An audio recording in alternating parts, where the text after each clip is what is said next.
मैं गौरव जोशी श्रीमती मोहरी देवी Tapadia girls college Jaswantgarh के इस यूट्यूब चैनल पर आपका स्वागत करता हूं। हम पढ़ रहे हैं labour control part 2 methods of remuneration, पारिश्रमिक विधियां। इस चैप्टर में हम मजदूरी भुगतान की अलग अलग विधियों के बारे में पढ़ रहे हैं। कुछ विधियां हम पढ़ चुके हैं, उससे संबंधित एक प्रैक्टिकल क्वेश्चन सोल्व करके देखते हैं। क्वेश्चन है, एक कारखाने में जहां W, X, Y तथा Z श्रमिक काम करते हैं। एक कारखाने में 4 श्रमिक काम करते हैं, W, X, Y, Z। उनसे संबंधित विवरण निम्न प्रकार है। Normal rate per hour ₹5।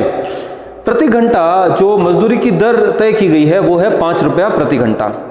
Standard time per unit 12 minutes. और जो स्टैंडर्ड टाइम निर्धारित किया गया है, एक इकाई बनाने के लिए जो प्रमाप समय निर्धारित किया गया है वो है 12 minute. In a week, in a 40-hour week the output was as follows. और एक सप्ताह में 40 घंटे काम होता है। और जो 40 घंटों में एक सप्ताह में जो आउटपुट था, जो उत्पादन किया गया इन चारों श्रमिकों द्वारा, वो नीचे दिया गया है। W ने 66 इकाइयां बनाई, X ने 166 इकाइयां बनाई, Y ने 200 इकाइयां बनाई और Z ने 220 इकाइयां बनाई। निम्न योजनाओं के अंतर्गत प्रति श्रमिक आय ज्ञात कीजिए। तो पहला जो सिस्टम है वो है टाइम रेट वेजेस सिस्टम, समयानुसार मजदूरी की जो विधि है उससे हमको जो है इन प्रति श्रमिक आय ज्ञात करनी है, प्रत्येक श्रमिक की आय ज्ञात करनी है। प्रमाप उत्पादन अगर देखें, स्टैंडर्ड प्रोडक्शन,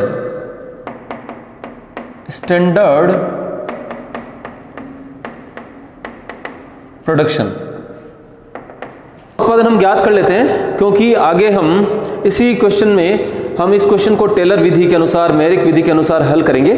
तो पहले स्टैंडर्ड प्रोडक्शन प्रमाप उत्पादन ज्ञात कर लेते हैं। तो प्रमाप उत्पादन के लिए जो total minutes in a week, पूरे सप्ताह में कितने मिनट हैं, और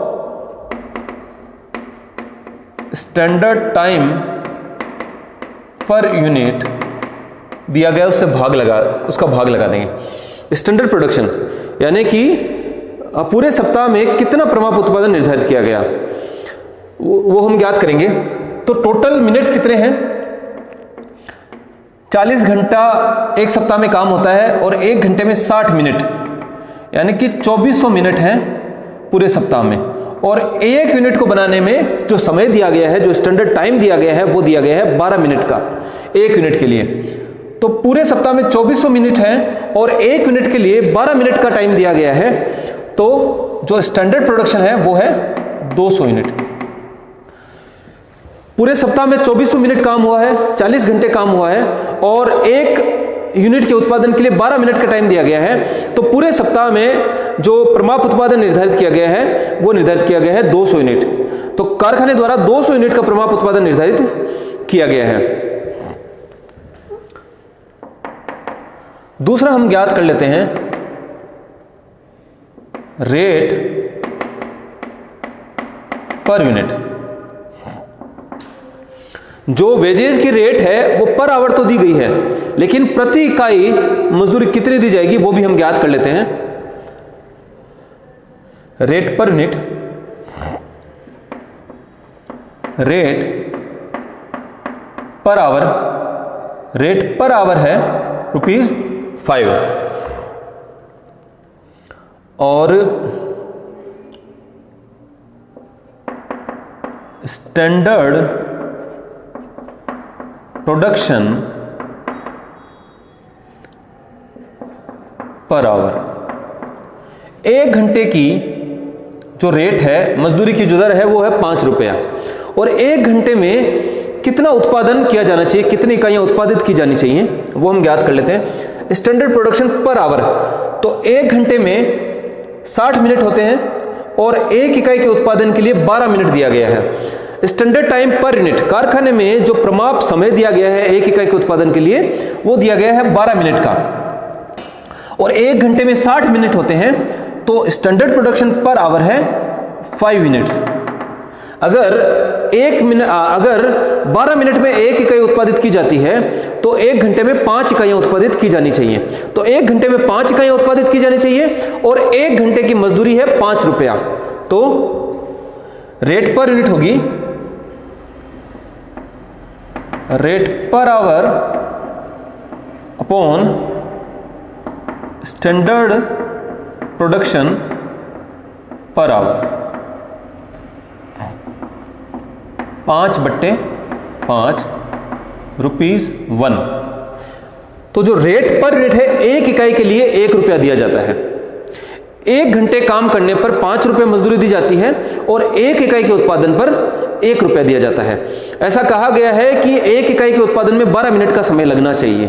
तो 1 घंटे में 5 इकाइयां उत्पादित हो जानी चाहिए और 1 घंटे की जो मजदूरी की दर है वो है 5 रुपये। यानी कि 1 घंटे में 5 इकाइयां उत्पादित की जानी चाहिए और 1 घंटे में जो है मजदूरी की दर है वो है 5 रुपये। तो 1 इकाई के पीछे 1 रुपया दिया जा रहा है। रेट पर यूनिट है 1 रुपीज। अब हम क्वेश्चन को हल करेंगे। अब इस क्वेश्चन को हल करते हैं। टाइम रेट वेजेस से हमको जो है प्रति श्रमिक आय ज्ञात करनी है।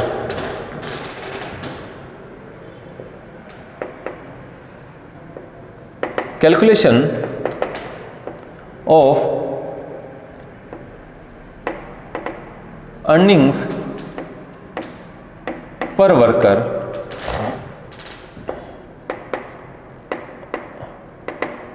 on the basis of time rate system. तो प्रत्येक श्रमिक की मजदूरी हमको ज्ञात करनी है टाइम रेट सिस्टम के आधार पर। वर्कर इसको ए से रिप्रेजेंट कर देंगे। तो वर्कर में W, X, Y, Z 4 worker हैं। यूनिट्स बनाई है, इसको B से रिप्रेजेंट कर देंगे। 66 यूनिट बनाई है, X ने 166 बनाई है, Y ने 200 यूनिट्स बनाई है और Z ने 220 यूनिट बनाई है। आवर्स वर्कड, कितने घंटे काम किया है, इसको C से रिप्रेजेंट कर देते हैं। तो सभी श्रमिकों ने, चारों श्रमिकों ने 40 घंटे काम किया है एक सप्ताह में।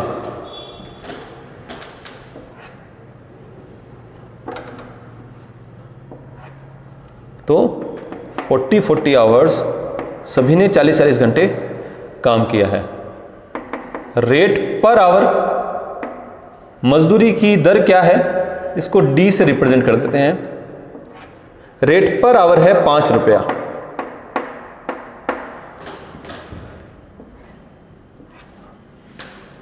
तो ये आ जाएगा अर्निंग पर वर्कर। क्या करेंगे, जो E है, E कॉलम है, वो ज्ञात होगा C इंटू D से। Hours worked into rate per hour. जब हमने पिछली क्लास में टाइम रेट वेजेस के आधार पर समयानुसार मजदूरी के आधार का, जब समयानुसार मजदूरी का जो फॉर्मूला देखा था, उसमें था hours worked into rate per hour. तो जितने घंटे काम किया गया है उतने घंटों के लिए जो प्रति घंटा मजदूरी दर है उससे मजदूरी दी जाएगी। यानी कि आवर्स वर्क को रेट पर आवर से गुणा कर दिया जाएगा। तो 40 को 5 से गुणा कर दिया जाएगा, 200 रुपया। तो प्रत्येक श्रमिक ने कारखाने में 40 घंटे काम किया है, चाहे उन्होंने उत्पादन अलग अलग किया हो, लेकिन काम 40 घंटे किया है। तो अगर समयानुसार मजदूरी देंगे तो प्रत्येक श्रमिक को 40 घंटों के लिए मजदूरी दी जाएगी और प्रति घंटा मजदूरी की दर है 5 रुपए। तो प्रत्येक श्रमिक को 200 रुपए मजदूरी प्राप्त होगी। दूसरा, पीस रेट वेजेज सिस्टम, कार्य दर मजदूरी। दूसरी हमने बात की थी कार्य दर मजदूरी की। तो दूसरा पॉइंट,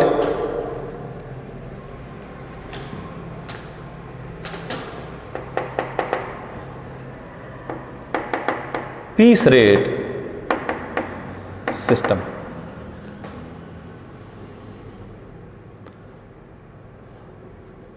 तो पीस रेट सिस्टम में 4 मजदूर हैं, इसको ए से रिप्रेजेंट कर देंगे W, X, Y, Z और इन्होंने यूनिट्स बनाई है, W ने 66 बनाई है, X ने 166 बनाई है और Y ने 200 और 220 बनाई है Z ने। अब पीस रेट वेजेस सिस्टम में, पीस रेट सिस्टम में कार्य दर मजदूरी में जितना कार्य किया है उसके अनुसार मजदूरी दी जाती है। तो इसमें number of units into rate per unit, rate per unit, इसको C से रिप्रेजेंट कर देंगे। रेट पर यूनिट को जो हम C से रिप्रेजेंट कर देंगे। रेट पर यूनिट हम ज्ञात कर चुके हैं कि एक इकाई 12 मिनट में बन जानी चाहिए, ऐसा निर्धारित किया गया है परिमाप समय। तो एक इकाई में अगर 12 मिनट लगते हैं तो 1 घंटे में जो है 5 इकाइयां बन जानी चाहिए और 1 घंटे की मजदूरी की दर है 5 रुपए, तो एक इकाई के पीछे 1 रुपया दिया जा रहा है। तो रेट पर यूनिट है 1 रुपया, तो प्रत्येक को जो है 1 रुपया प्रति इकाई के हिसाब से मजदूरी का भुगतान किया जाएगा। जितनी इकाइयां मजदूर ने बनाई है उस हिसाब से उनको 1 रुपया प्रति इकाई के हिसाब से मजदूरी दे दी जाएगी। तो दूसरे मेथड के हिसाब से earnings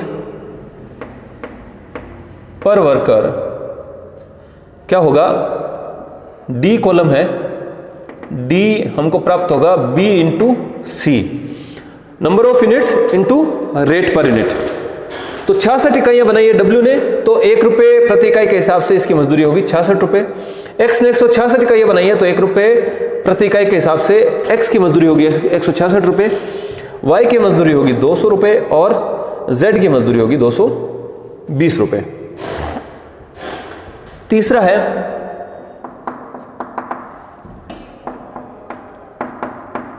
tailors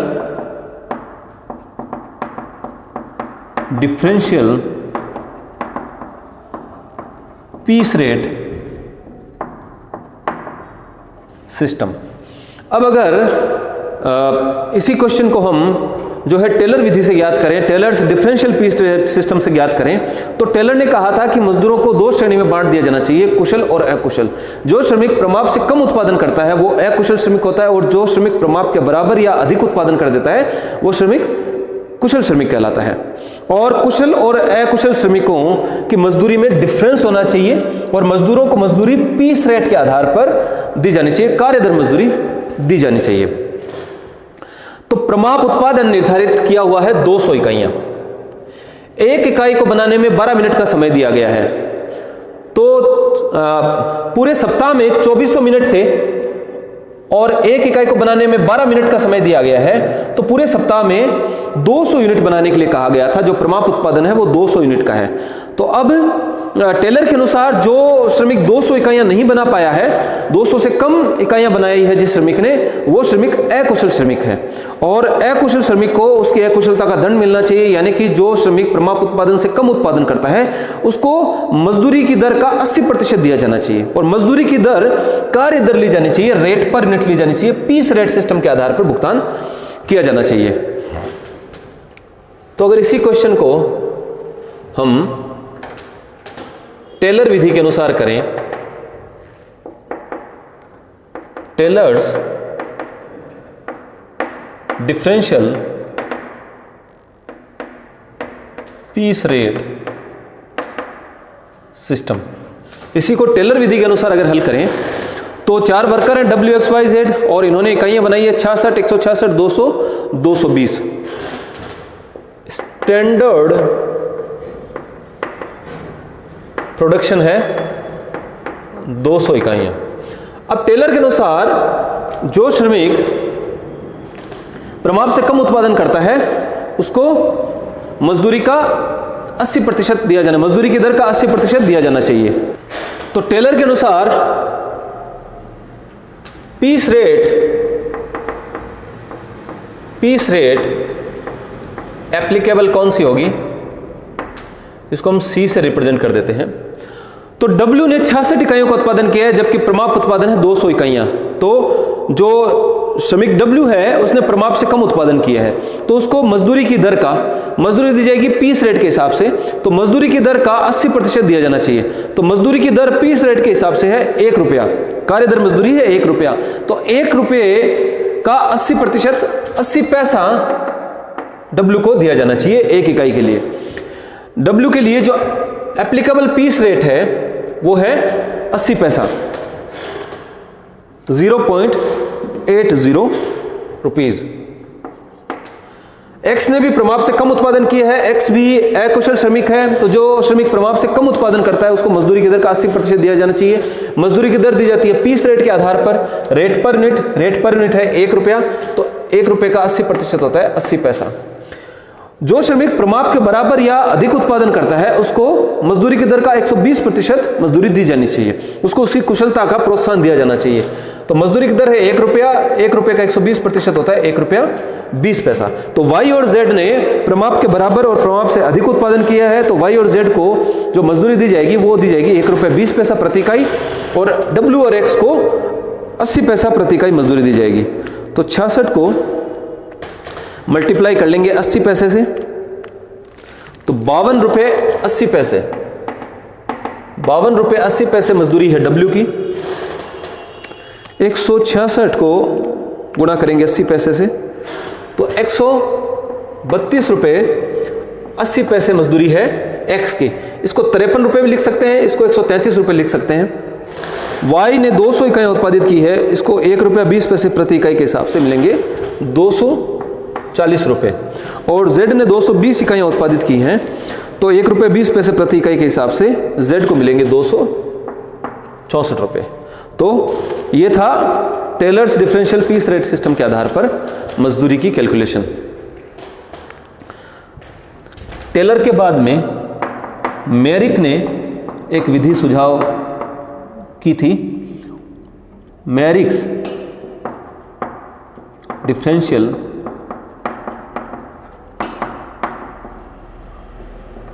piece rate system. मेरिक ने भी मजदूरी कहा कि कार्य दर के अनुसार दो, पीस रेट के आधार पर मजदूरी देनी चाहिए, और श्रमिक की कार्य कुशलता के आधार पर उसकी मजदूरी में डिफरेंस भी होना चाहिए। लेकिन मेरिक का जो मजदूरी देने का तरीका अलग था।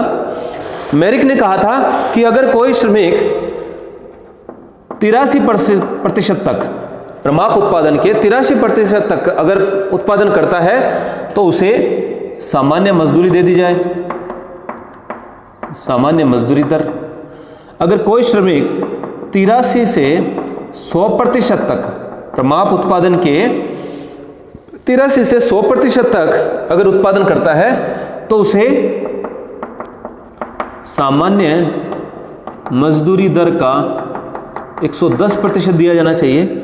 और कोई श्रमिक अगर 100% से अधिक उत्पादन कर देता है तो सामान्य मजदूरी दर का 120% दिया जाना चाहिए।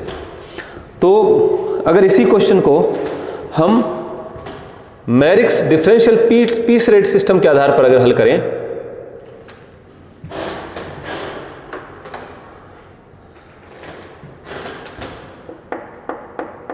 मेरिक्स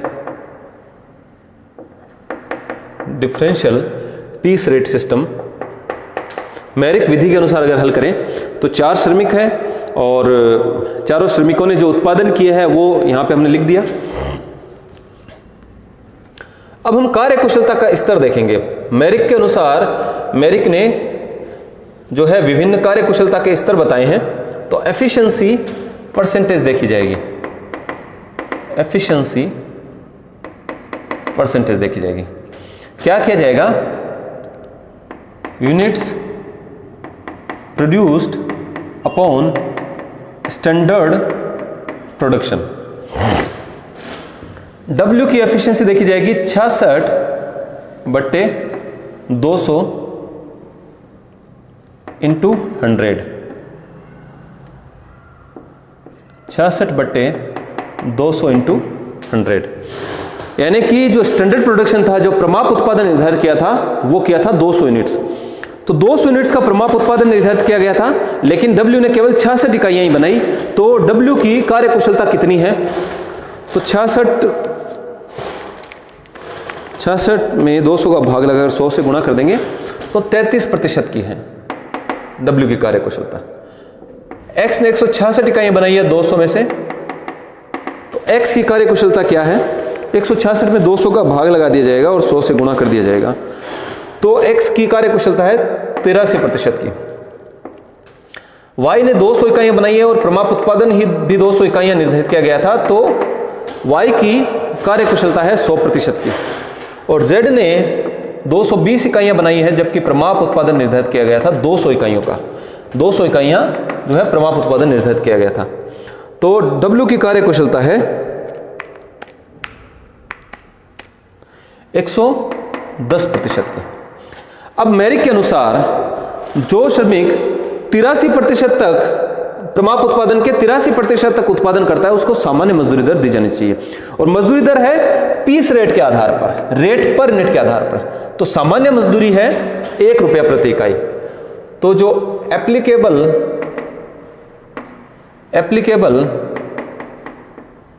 पीस रेट, इस कॉलम को हम A B C, इस कॉलम को हम D मानेंगे। तो एप्लीकेबल पीस रेट W के लिए एप्लीकेबल पीस रेट है 1 रुपया, क्योंकि सामान्य मजदूरी देनी चाहिए जो 83% तक प्रमाप उत्पादन के 83% तक उत्पादन करता है। Y को भी 1 रुपये के हिसाब से मजदूरी दी जानी चाहिए। जो श्रमिक प्रमाप उत्पादन के 83% से 100% तक उत्पादन करता है उसको सामान्य मजदूरी का 110% दिया जाना चाहिए।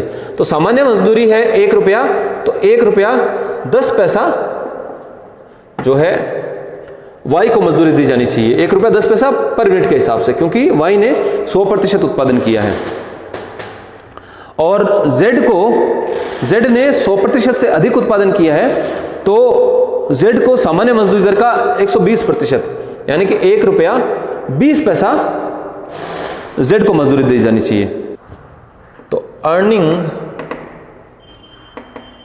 पर वर्कर क्या होगा? B को D से गुणा कर देंगे, जो D कॉलम है B को D से गुणा कर देंगे। B में यूनिट्स है और D में एप्लीकेबल पीस रेट है। तो W की मजदूरी मेरिक विधि के अनुसार होगी 66 रुपये, X की मजदूरी होगी 166 रुपये, Y की मजदूरी होगी 220 रुपये, और 200 को 1 रुपया 10 पैसा 220 रुपये, और 220 इकाइयाँ Z ने उत्पादित की हैं और इसको 1 रुपया 20 पैसे के हिसाब से मजदूरी मिलेगी 264 रुपये। तो ये थी मेरिक विधि, मेरिक से डिफरेंशियल पीस रेट सिस्टम। अब अगर हम बात करें गैंट टास्क सिस्टम, पांचवा है गैंट टास्क सिस्टम। तो गैंट टास्क सिस्टम के अनुसार मजदूरी क्या होगी, इन श्रमिकों को कितनी मजदूरी दी जाएगी? तो इस क्वेश्चन को हम गैंट टास्क सिस्टम के आधार पर हल करते हैं। पांचवा है on the basis of Gantt task system. 4 worker हैं WXYZ, चारों ने जो है जो इकाइयां उत्पादित की हैं वो हमने दूसरे कॉलम में लिखी है।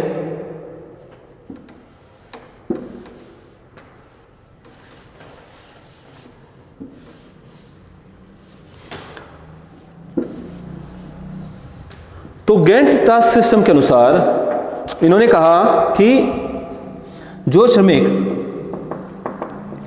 प्रमाप से कम उत्पादन करता है, जो श्रमिक प्रमाप से कम उत्पादन करता है उस श्रमिक को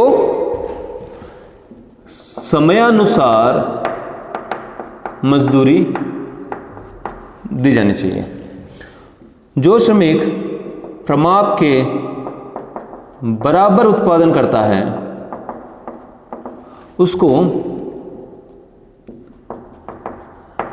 समयानुसार मजदूरी प्लस 20% बोनस दिया जाना चाहिए। तो गैंट टास्क के अनुसार जो श्रमिक प्रमाप से कम उत्पादन करता है उसको समयानुसार मजदूरी दे दी जानी चाहिए। तो आवर्स वर्कड सी कॉलम, तो गैंट टास्क के अनुसार समयानुसार मजदूरी दी जाएगी, इसलिए हमको एक आवर्स वर्कड का कॉलम भी यहां पर इंसर्ट करना होगा। तो 40-40 घंटे प्रत्येक श्रमिक ने काम किया है। रेट पर यूनिट, इसको हम डी कॉलम बना देंगे। रेट पर यूनिट है 5 रुपए।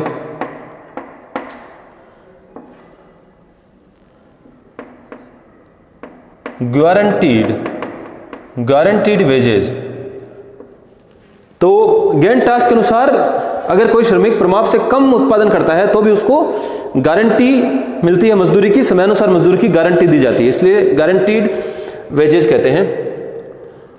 तो गारंटीड वेजेज का कॉलम है ई, इसमें सी को डी से गुणा कर दिया जाएगा और एक कॉलम रहेगा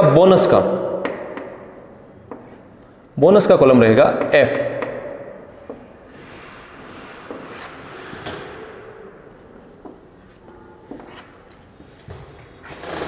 क्योंकि इसमें जो श्रमिक प्रमाप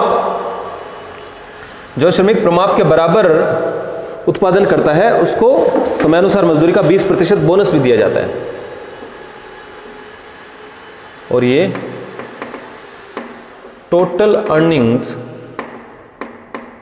पर वर्कर, ये हो जाएगा जी कॉलम। जी में ई और एफ का टोटल होगा, ये जो जी कॉलम होगा वो ई और एफ का गारंटीड वेजेज और बोनस का टोटल होगा। तो गैंट टास्क सिस्टम के अनुसार जो श्रमिक प्रमाप से कम उत्पादन करता है उसको समयानुसार मजदूरी दी जानी चाहिए। तो 200 यूनिट प्रमाप उत्पादन है, W और X ने प्रमाप से कम उत्पादन किया है, तो जो श्रमिक प्रमाप से कम उत्पादन करता है उसको समयानुसार मजदूरी दे दी जानी चाहिए। तो W ने 40 घंटे काम किया है, X ने भी 40 घंटे काम किया, इन दोनों ने प्रमाप से कम उत्पादन किया है, तो इनको समयानुसार मजदूरी दे दी जानी चाहिए। तो समयानुसार मजदूरी 40 घंटों के लिए 5 रुपए प्रति घंटा के हिसाब से 200 रुपए W की और 200 रुपए ही X की, इनको किसी प्रकार का बोनस नहीं दिया जाएगा। तो टोटल अर्निंग W और X की है 200 रुपए। Y प्रमाप के बराबर उत्पादन, अगर श्रमिक ने प्रमाप के बराबर उत्पादन किया है तो समयानुसार मजदूरी प्लस 20% बोनस दिया जाना चाहिए। तो Y ने प्रमाप के बराबर उत्पादन किया है, तो प्रमाप के बराबर उत्पादन करने पर Y को समयानुसार मजदूरी मिलेगी। 40 घंटे काम किए, 5 रुपए प्रति घंटा के हिसाब से 200 रुपए मजदूरी मिलेगी, प्लस समयानुसार मजदूरी का 20% बोनस भी मिलेगा। तो 200 का 20% होता है 40 रुपए, तो 40 रुपए इसको बोनस भी प्राप्त होगा। तो Y की मजदूरी होगी 240 रुपए। एक श्रमिक, जो श्रमिक की श्रेणी बनाई गई है वो बनाई गई है प्रमाप से अधिक उत्पादन करने पर कार्य दर के अनुसार ऊंची मजदूरी। तो कार्य दर के अनुसार जो श्रमिक प्रमाप से अधिक उत्पादन करता है उसको कार्य दर के अनुसार एक ऊंची मजदूरी की दर निर्धारित की जानी चाहिए ऐसे श्रमिकों की। तो गैंट टास्क के अनुसार जो श्रमिक प्रमाप से अधिक उत्पादन करता है उसको कार्य दर के अनुसार ऊंची मजदूरी दर दी जानी चाहिए, यानी उसको कार्य दर के अनुसार मजदूरी दी जानी चाहिए। इस क्वेश्चन में गैंट टास्क सिस्टम के लिए कोई मजदूरी की दर नहीं दी गई है, कोई एक ऊंची कार्य दर मजदूरी निर्धारित नहीं की हुई है। तो हम इस क्वेश्चन में जो Z है, Z ने प्रमाप से अधिक उत्पादन किया है, प्रमाप उत्पादन स्टैंडर्ड प्रोडक्शन है 200 इकाइयां और Z ने 220 इकाइयां बनाई है। तो जो श्रमिक प्रमाप से अधिक उत्पादन करता है गैंट टास्क सिस्टम के अनुसार उसको कार्य दर के अनुसार मजदूरी दी जानी चाहिए। तो कार्य दर है 1 रुपया, जो रेट पर यूनिट है, जो पीस रेट है वो है 1 रुपया प्रति इकाई। तो Z को जो है प्रति इकाई यानी कि पीस रेट सिस्टम के आधार पर मजदूरी दी जानी चाहिए, कार्य दर के अनुसार मजदूरी दी जानी चाहिए। तो 1 रुपया प्रति इकाई मजदूरी है, जो कार्य दर निर्धारित की गई है वो की गई है 1 रुपया प्रति इकाई। तो 220 इकाइयां बनाई है Z ने, तो Z की मजदूरी होनी चाहिए, सामान्य मजदूरी जो होगी वो होगी 220 रुपए। और Z को भी बोनस दिया जाना चाहिए क्योंकि जो श्रमिक प्रमाप के बराबर उत्पादन करता है उसको भी 20% बोनस दे दिया जाता है। तो हम Z को भी 20% बोनस देंगे, इसने प्रमाप से अधिक उत्पादन किया है। तो 220 का 20% होता है 44 रुपए। तो Z की टोटल वेजेस होगी 264 रुपए। तो इस प्रकार से हमने गैंट टास्क सिस्टम के अनुसार भी जो है श्रमिकों के लिए मजदूरी ज्ञात की है। आज के लिए इतना ही। मैं आशा करता हूं कि आज की क्लास में हमने जो भी पढ़ा आपको अच्छे से समझ में आया होगा। इस वीडियो को लाइक कीजिए, शेयर कीजिए, हमारे YouTube चैनल को सब्सक्राइब कीजिए। धन्यवाद।